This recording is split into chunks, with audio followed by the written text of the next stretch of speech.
Hey, what's going on everyone, it's Yash here, and today we're gonna look at some Premiere Pro tips that can help out in your editing workflow.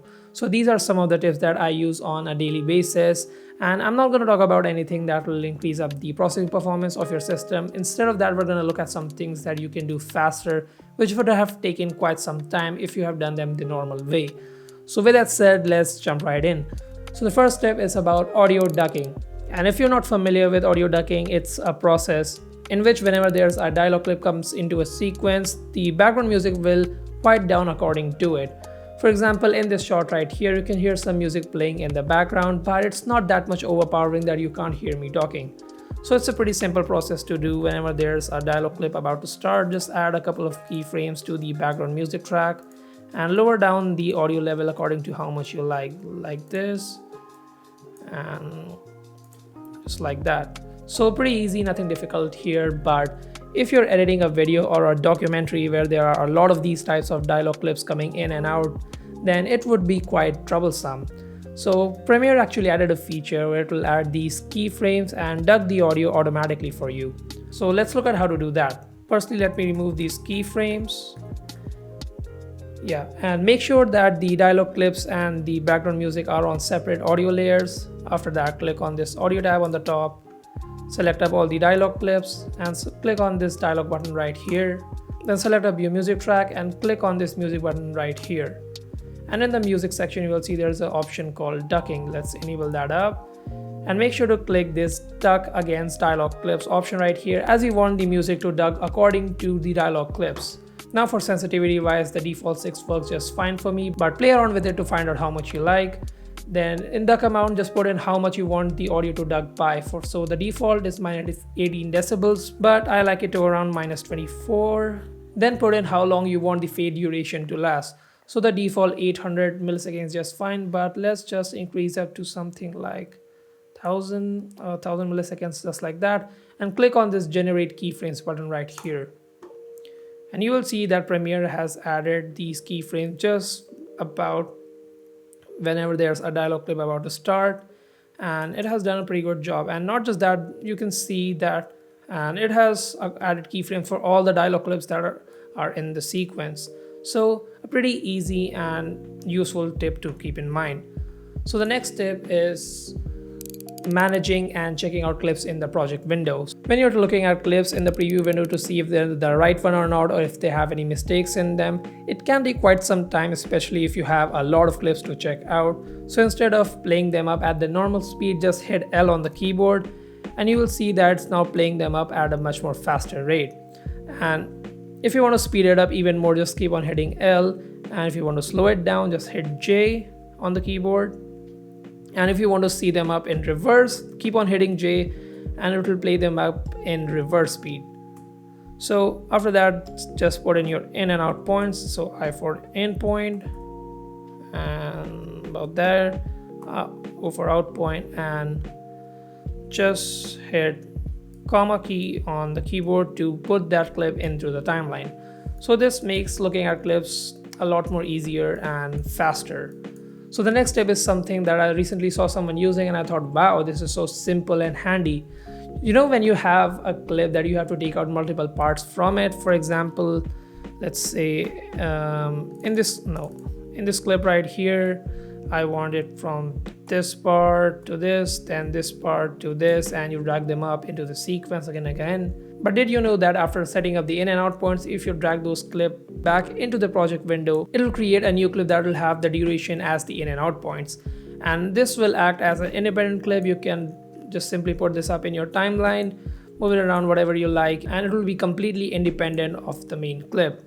So this tip comes really handy when you have to use a certain part of a clip more than one time in a sequence. So you don't have to, go to the main clip, find that part again and again, and drag them back into the project window. It will create another clip from it and use that part instead. So the next tip is ripple trim delete. So this is a feature that a lot of Premiere Pro users already know about, but barely any of them actually uses it. So for those who are not familiar with ripple trim delete, when you're cutting or trimming up clips, you're probably doing something like this. You're dragging the playhead to a certain point, you're hitting C on the keyboard for the razor tool, adding a cut, hitting V, dragging it again, adding cut V, and taking the unwanted part, hitting delete. So instead of doing all that, just drag the playhead to where you want to add a cut, and if you want to delete anything that is on the right of the playhead, just hit W and it will add a cut and delete that is anything on the right of the playhead, and it only affects a single clip, not everything. And if you want to delete anything that is on the right of the playhead, just hit W and it will add a cut and delete anything that is on the left of the playhead.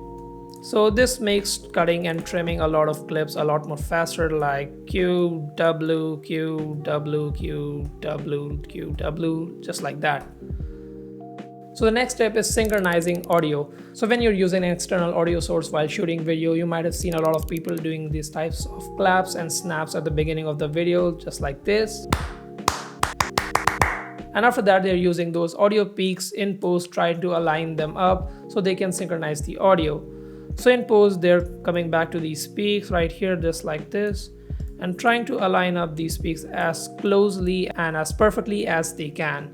So instead of fiddling around and zooming in on the timeline and making sure that they align up properly, just back out a bit, select up all the tracks that you want to synchronize, hit left click on the mouse and select this synchronize option right here. And select up this audio option as we want to synchronize audio, and select up the track that you want to synchronize the audio by. Then just hit OK, let Premiere do its work. And as you can see, Premiere has automatically synchronizes both the audio layers, and it has done a pretty good job at doing that actually. So the next step is enabling or disabling clip in a timeline. Let's say you have a clip in a sequence that you're not sure about whether it looks good or not, but you don't want to delete it right away because you've seen it around according to the sequence.